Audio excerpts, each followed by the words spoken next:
وأصبح فؤاد أم موسى فارغا إن كادت لتبدي به لولا أن ربطنا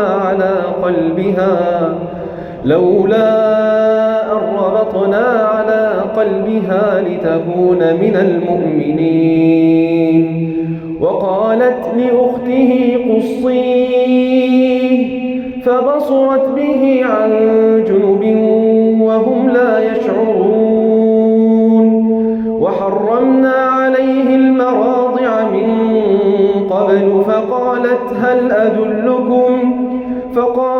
هل أدلكم على أهل بيت يكفلونه لكم وهم له ناصحون.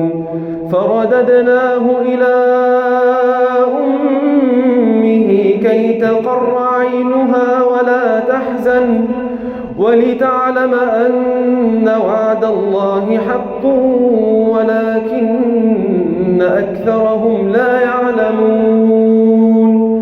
ولما بلغ أشده واستوى